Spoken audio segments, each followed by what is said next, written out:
परंपरा को आगे बढ़ाने का संकल्प है हमारा, क्योंकि आपकी उम्मीद पर टिका है परिवार हमारा। अमर भारती एक उम्मीद, जज्बा बुलंद हौसलों का, जज्बा भारत के निर्माण का। अपना एक संदेश है, लाख छुपाओ छुप ना सकेगा, राज है कितना गहरा, दिल की बात बता देता है असली नकली चेहरा। Face reading.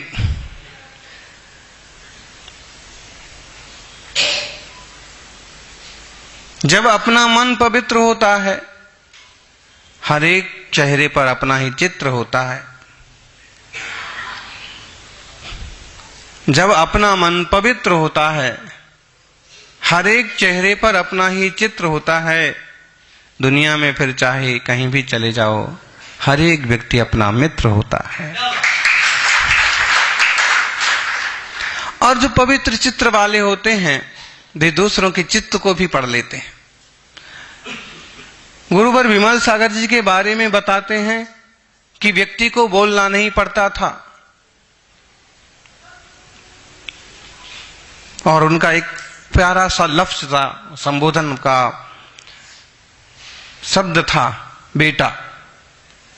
श्रावकों के लिए भी वो ये शब्द यूज करते थे। कुछ लोगों को इस पर बड़ा इतराज था, कोई वो पिता है क्या, साधु को बेटा बोलते हैं, गृहस्थी श्रावक को बेटा बोलते हैं।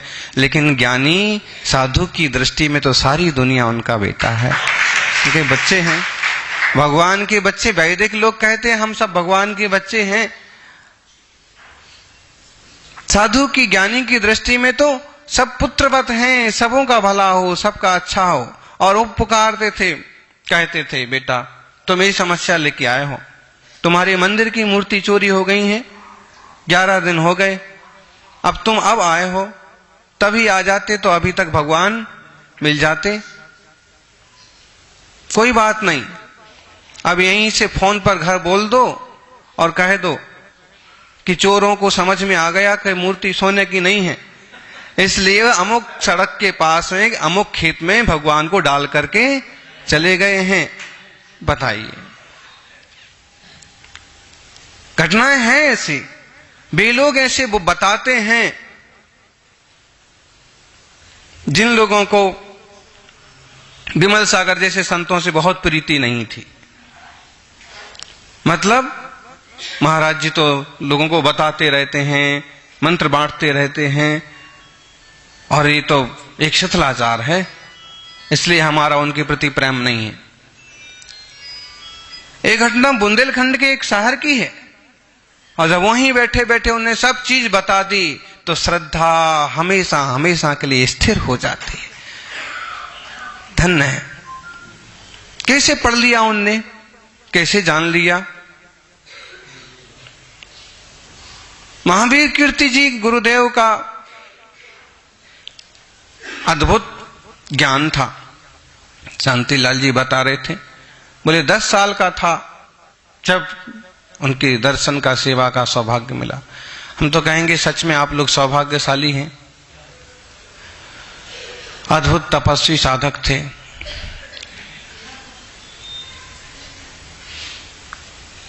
आज कहने को भले हम उनके पाटे पर बैठे हों, लेकिन हमें तो दर्शन भी नहीं हुए,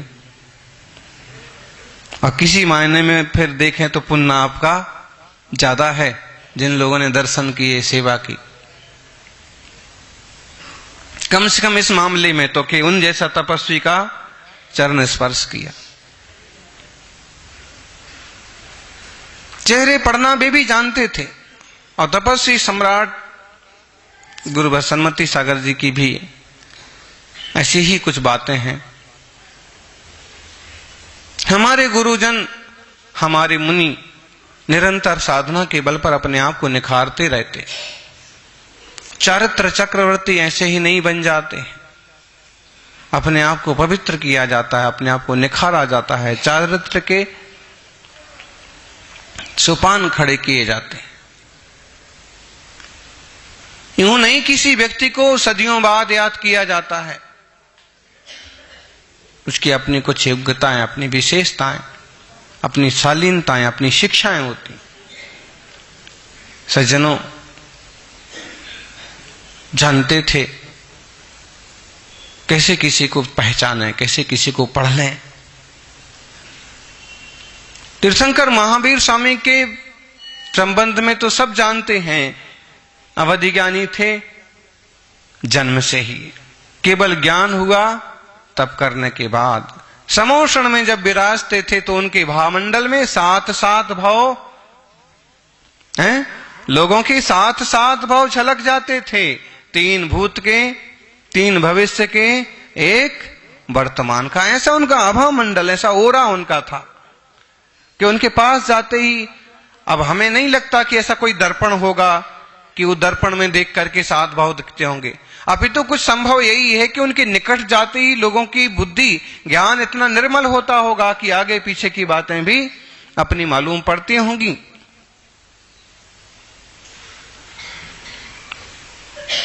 आज अवधि ज्ञान नहीं है, केवल ज्ञान भी नहीं है, लेकिन मति श्रुत ज्ञान भी इतना निर्मल और विकसित हो सकता है।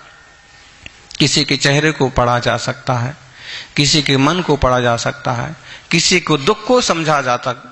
और देखें तो इसके लिए बहुत ज्यादा विशुद्धि और पुरुषार्थ की भी जरूरत नहीं होती है। संवेदनशीलता बहुत जरूरी है। संवेदनशील नहीं होता है तो खुद की रोती हुई मां को भी लोग ठुकराते हुए निकल जाते हैं। संवेदनशीलता नहीं होती है तो गरीब भूखे को देख करके भी किसी को उसको रोटी देने का भाव नहीं आता। और संवेदनशीलता होती है तो केवल हाथ कोई बढ़ाता है और समझ में आ जाता है कि व्यक्ति भूखा है, ये कुछ सहयोग चाहता है। मां बहुत संवेदनशील होती है और छोटा सा बच्चा क्या बीमारी है, क्या दुख रहा है, इसको क्या पीना है कि खाना है कि करवट लेना है, और वह अपने प्रेम संवेदनशीलता के बल पर जानती है, उसको संभालती है, उसका विकास करती है। मतलब किसी को समझने के लिए सबसे पहली जरूरत है संवेदनशीलता।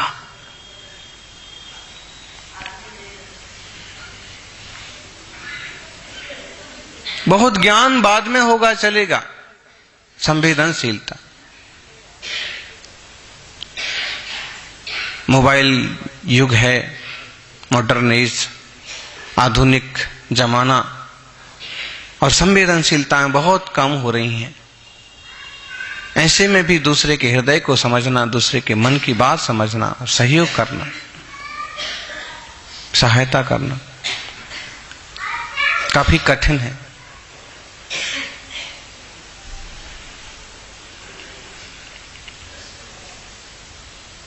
किसी की आंखों में देखो, किसी के चेहरे को देखो, उसके आभा मंडल से मालूम पड़ता है कि क्या पीड़ा है, क्या भावना है, कैसी वृत्ति के व्यक्ति है। कोई व्यक्ति बोलने में बहुत कठोर होता है लेकिन बहुत बार दिल का बहुत साफ होता है। कोई व्यक्ति बोलता बहुत नरम है, संभव है मन कठोर हो।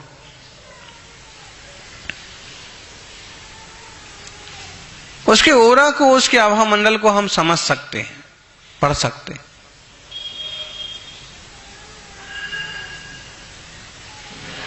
ज्ञानियों, सबसे पहले हम अपने चित्त को पवित्र करें। हमारा चित्त पवित्र होगा तो सब कुछ चीज हमें ध्यान में आएगी, समझना पड़ेगा।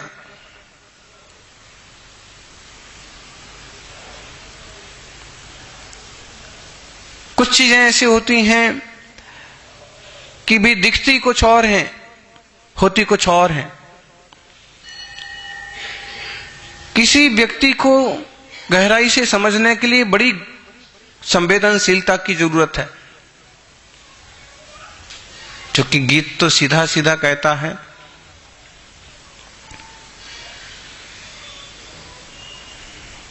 दिल की बात बता देता है असली नकली चेहरा। बहुत बार होता है। अगर कोई व्यक्ति कपटी है, कोई व्यक्ति क्रूर है, तो मुस्कान के पीछे भी उसकी कुछ ना कुछ कपट या क्रूरता दिख जाती है। जैसे रामायण में रावण, और वह मतलब खैर वो तो सीरियल था, लेकिन सीरियल में भी उसकी जो एक्टिंग है उसमें कहीं ना कहीं झलकता है कि थोड़ा सा लंपटी है, थोड़ा सा अहंकारी है, तो ना ऐसे। और फिर हम देखें राम, शालीनता झलकती है, साहसता झलकती। प्रभु पारसनाथ और कमठ, एक की आकृति, एक का नाम ही ऐसे बोलता है।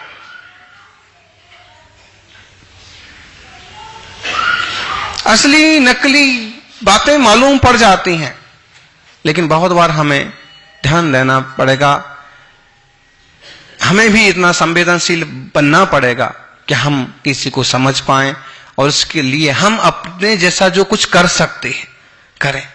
हम सिर्फ इसलिए फेस रीडिंग ना करें कि हम इसको कैसे नुकसान पहुंचाएं या इसको हम कैसे पीछे छोड़ें या हम इससे क्या ले सकते हैं, ये कोई मतलब नहीं है। आजकल फेस रीडिंग भी एक बिजनेस है। हम उसकी कुछ बातें बताएंगे, उसके चेहरे को देख के, उसके माता पिता से संबंधित, उससे भविष्य से संबंधित, लेकिन वो ज्ञानी के लिए बिजनेस नहीं होता है। ये अच्छे रिश्ते बनाने का एक साधन होता है। किसी के दुखों को बांट लेना, खुशियों में शामिल होने वाले बहुत मिल जाएंगे, लेकिन दुख में शामिल होने वाले उंगलियों पर गिनने लायक होते हैं। फेसबुक फ्रेंड्स आपके 5000 होंगे, लेकिन कभी भयंकर बीमारी आ पड़ेगी तो अस्पताल के बाहर बैठने वाले केवल अपने घर के 2-4 लोग ही होंगे। इसलिए पहचानिए चेहरों को, लोगों को पहचानिए। बहुत बार हम अपने निकट के लोगों को बहुत ज्यादा दूर करते हैं। जितनी वैल्यू आप अपने माता पिता की नहीं करते हैं, उतना दूर का रिश्तेदार की या किससे पटती है उससे करते हैं। मां और अपनी बहन की, अपनी भाभी की भी जितनी इज्जत और कीमत ना करेंगे, उतनी किसी छोकरी से दोस्ती हो गई उसके लिए करते हैं। बार बार नाम निकालना, फोन पर डटे रहना, उसके लिए खर्च करना करते हैं। हमें सोचना चाहिए हमारे पास के जो रिश्ते हैं, निकट के जो लोग हैं, वे हर हाल में हर समय हमारे साथ हैं। इसका मतलब ये नहीं है कि हम उनको एकदम भुला करके चलें। जैसे हम नए मेहमान या किसी नए रिश्ते को बहुत आत्मीयता से स्वीकारते हैं, वैसे ही हमें कभी अपने घर वालों के साथ भी प्रदर्शित करना चाहिए। कई बार बच्चे बोलते हैं, मां तू तो बस वैसे ही है पुराने ख्यालों की। पिता को कहते हैं, पिताजी आप क्या जानोगे नए जमाने की बातें। अरे नहीं, उनके चेहरे को पढ़ो भी, तुम्हारे लिए क्या क्या सोचते हैं और क्या क्या करना चाहते हैं। आज नया जमाना देखने लायक बनाया किसने? ऐसे में संवेदनशीलता बहुत जरूरी है। पढ़ें हम, झलकता है अमुक व्यक्ति हमारी प्रति कितना प्रेम रखता है, राग रखता है, देश रखता है, निर्मलता रखता है। और कई बार ये चीजें हमें समझ में नहीं आ पाती हैं अगर हम उतने परिपक्व और विशुद्ध नहीं हैं। ऐसे में हमें चाहिए कि हम शांत रह जाएं। बहुत बार होता है कि हमारे अच्छा करने वाले के प्रति हम आक्रोशित हो जाते। क्यों? हम सिर्फ तत्कालीन परिस्थिति देख लेते हैं, उस परिस्थिति के आगे पीछे ऊपर नीचे सोच ही नहीं पाते। रेल यात्रा, ट्रेन जा रही थी, एक श्रीमान जी खिड़की की तरफ चेहरा किए बड़े उदास बैठे थे। छोटे छोटे 3-4 बच्चे उछल कूद कर रहे थे। शुरू में तो वे भी ऐसे गुमसुम टाइप के बैठे थे, लेकिन सबसे छोटे ने शुरू किया तो एक दूसरे की चड्डी खींचना, एक दूसरे का गाल खींचना, फिर बात करना, फिर खुशी खुशी खेलने लगना, और उनका चालू हो गया। 4-5 बच्चे वो अपना मस्त, थोड़ी देर में तो अपने खेल में इतने रंग गए कि आसपास की सीट पर बैठे हुए लोगों को खलल पड़ने लगी, तकलीफ होने लगी।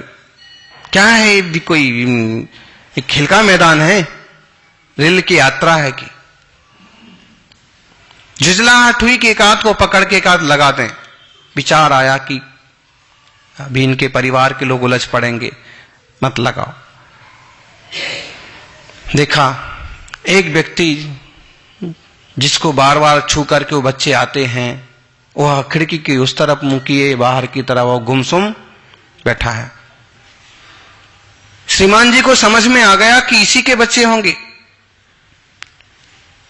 क्योंकि बचाव के लिए इसी की गोद में जाता है। कोई भी खेल खेल में अगर वो हाथाई पाई होती है तो मां की तरफ ही, पिता की तरफ भी बच्चे भागते हैं। उसने आवाज दी, क्यों जी, समझ में नहीं आता है? सारी ट्रेन के लोग डिस्टर्ब हो रहे हैं, सारे डिब्बे के लोग परेशान हो रहे हैं,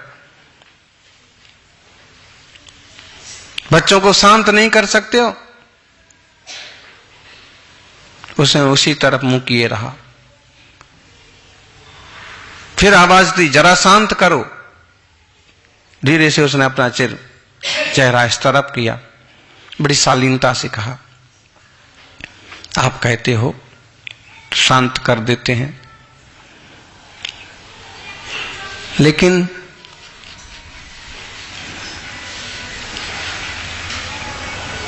इनकी हंसी खुशी जल्लोष देख करके मैं जानबूझ के नहीं टोक रहा, कहीं गुमसुम में इनका जीवन ही खो ना जाए। अभी हाल सुबह ही इनकी मां का देहावसान हुआ है और अंतिम संस्कार करके हम वापिस अपने गांव जा रहे हैं। लंबी बीमारी से इनकी मां गुजर गई। इतना सुनते ही श्रीमान जी क्या, सारे डिब्बे के लोगों की हवाइयां उड़ गईं। संवेदनशीलता कुछ तो होगी। जिसके वो बच्चे हैं वो सोच रहा है कि अगर ये खुल के खेल रहे हैं तो थोड़ा देर इनको खेलने दो, वरना पता नहीं किस तरह के परिणाम में इनका किस टाइप से भविष्य बिगड़ेगा। और इतना सुनते ही लोगों की सोच बदल गई। बहुत बार हमारे साथ भी ये होता है, हम जिस चीज पर एक्शन कर रहे होते हैं या जिस बात के विरुद्ध खड़े होते हैं या जिस व्यक्ति को गलत समझ रहे होते हैं, जब ठीक से उसका व्यक्तित्व, बात हमारे सामने आता है तो हम फिर सोचते हो हमारे लिए इतना किया और हम ऐसा समझते रहे। जीवन में बहुत जरूरी है, कई बार हमें सामने से बुरा लग सकता है, लेकिन हो सकता हो कि उस चीज का सेंस कुछ और हो।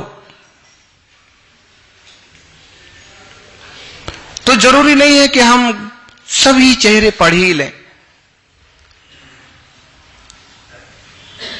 एक उदाहरण और लीजिए। पिता अपना अकाउंटिंग में बिजी है, सारे खाते व्यवस्थित करना है, सब चीजें बराबर मिलाना है, और बाहर बच्चे खेल रहे हैं, लान में बाहर खेल रहे हैं, और उनका खेल देख के पिता भी, थोड़े बच्चे खेल रहे हैं तो कदाचित खुश भी हो लेते हैं, लेकिन जब उनकी हो की जल्लोष की आवाज आती है तो विचलित होते हैं, बाहर देखते हैं, एक आध बार टोकते हैं, जरा धीमे खेलिए, शांति से खेलिए। लेकिन बच्चे तो बच्चे होते हैं, कभी सभा में भी अपन बोलते ना थोड़ा शांत रहिए, तो एक आध मिनट के लिए कोई शांत हो भी जाते हैं, वापिस वैसे ही शोर करने लगते हैं। पिता ने कहा शांत रहिए। फिर लिखने में, और इतने में बाहर से जोर की आवाज आई और उनका बेटा दौड़ता हुआ घर के अंदर घुसा। वे डिस्टर्ब हो गए, एकदम से दरवाजा खुला, अंदर घुसता गया।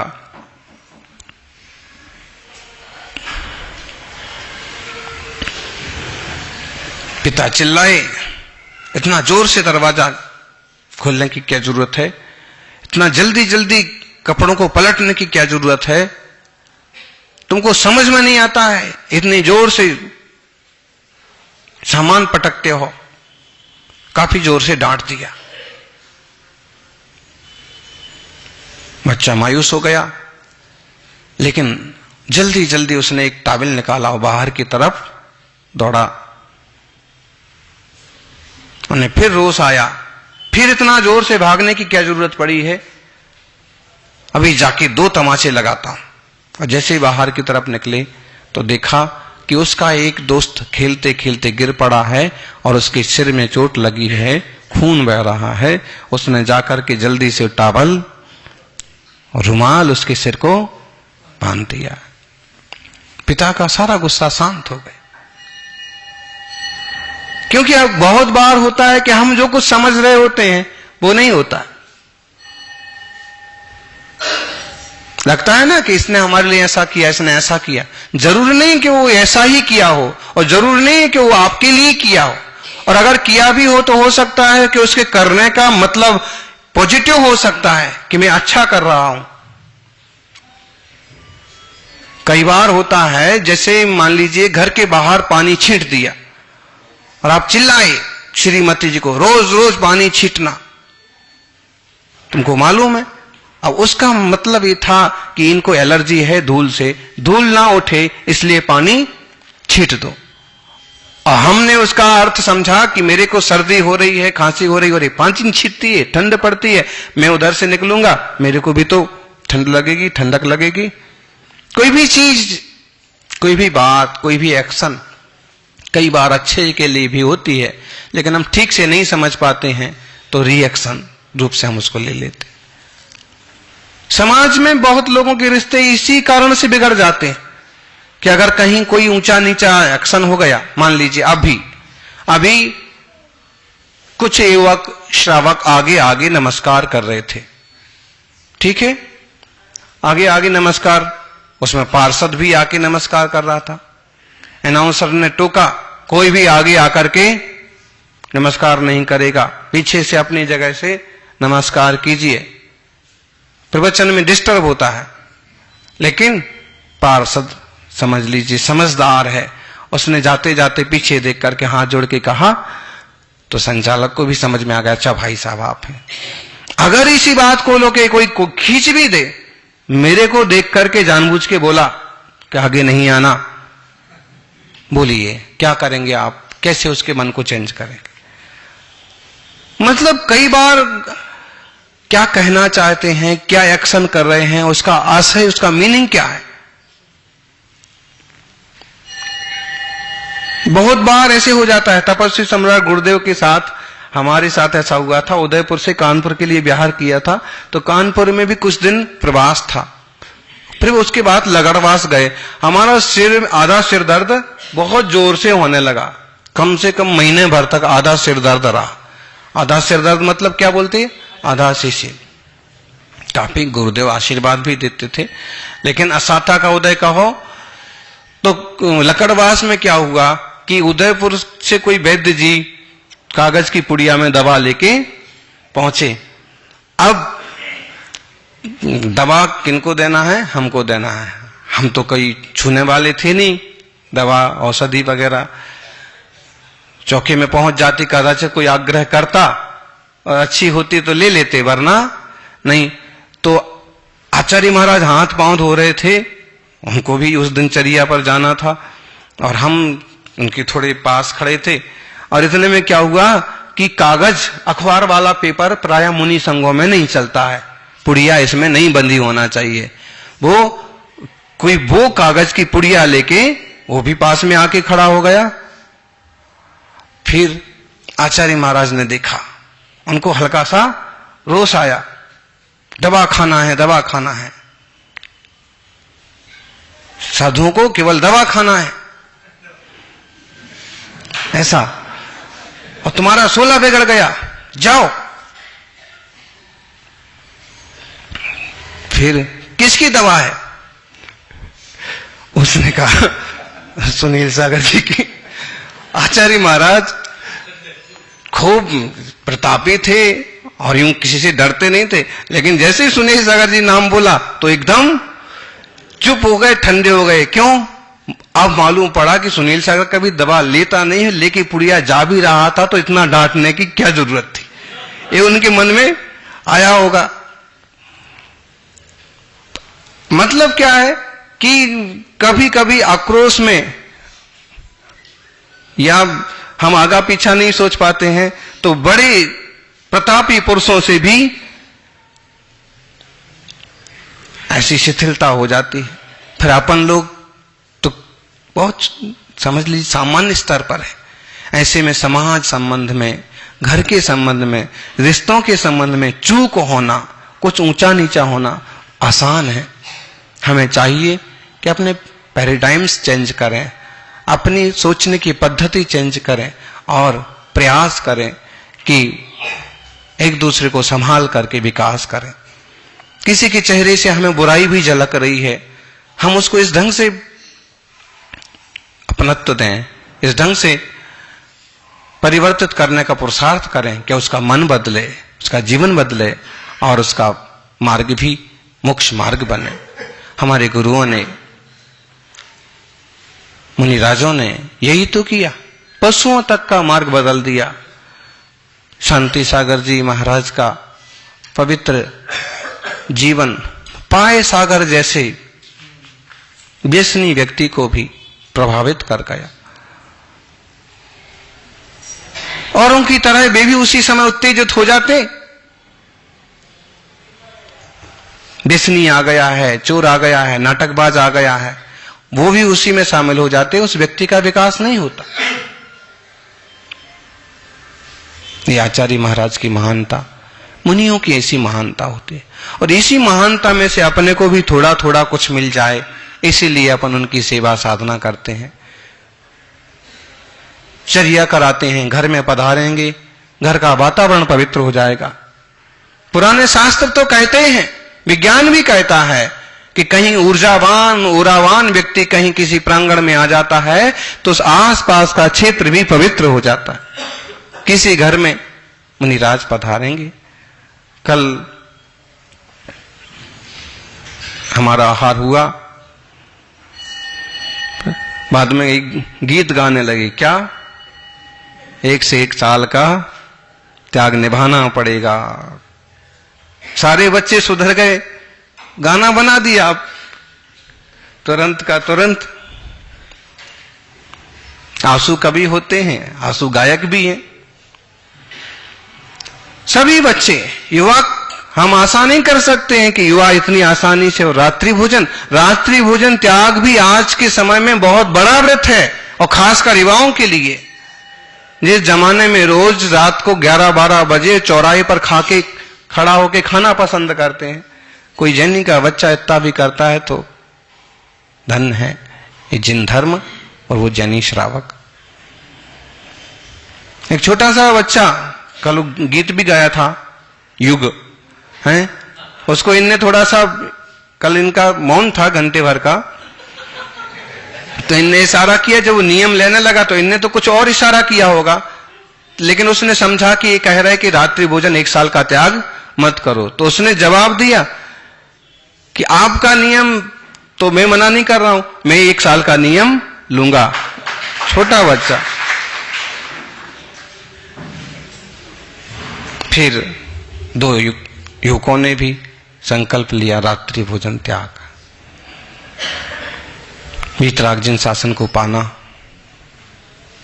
और फिर नियम का पालन करना। पहले ही दिन हमारा आहार हुआ, तो शायद हाँ, तो हम पड़गाहन भी उसी युवक से हुआ। तो हमने पूछा चर्या के वक्त, यूं सामान्यतः युवकों को देख करके फर्स्ट टाइम हम नहीं कह सकते हैं कि इतना लंबा त्याग इनका होगा। होते हैं कोई हीरे होते हैं रात्रि भोजन का। तो हमने इशारे से पूछा, बोले 15 साल से त्याग है, रात्रि भोजन हमेशा के लिए त्याग है।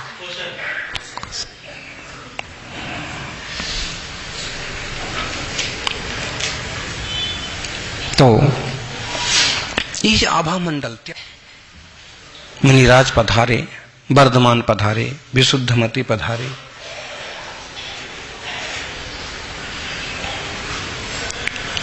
प्रसन्न सागर भी आए होंगे, पुलक सागर भी आए होंगे, तपस्वी सम्राट। नई पीढ़ी के लिए इन साधुओं ने मार्गदर्शन किया और अपन सौभाग्यशाली हैं। परसों पत्रकार लोग पूछ रहे थे, जैन समाज छोटा है, अल्पसंख्यक है, इतना महान है धर्म, इतनी महान सिद्धांत हैं, कोई विशेष जवाब तो नहीं दिया। इतिहास तो कहता है कि हमारे साथ बहुत अन्याय हुआ है, जैनों का बहुत नुकसान हुआ है, जो भी अरबी खरबी आए सभी ने हमारे लिए ही खास नुकसान पहुंचाए हैं। एक इतिहास कहता है कि आर्य भी, जो जिन्हें हम आजकल आर्य कहते हैं, वो कोई बाहर से ही आए थे। मूलतः द्रविड़ संस्कृति है। द्रविड़ संस्कृति मतलब जैन संस्कृति। जो भी है कम है, लेकिन हम सब काम के हैं और अपने धर्म का विकास करेंगे, अपनी आत्मा का विकास करेंगे, जितना बनेगा देश के लिए भी करेंगे। जय बोलिए आदिश्वर आदिनाथ भगवान की, 24 तीर्थंकर भगवान की।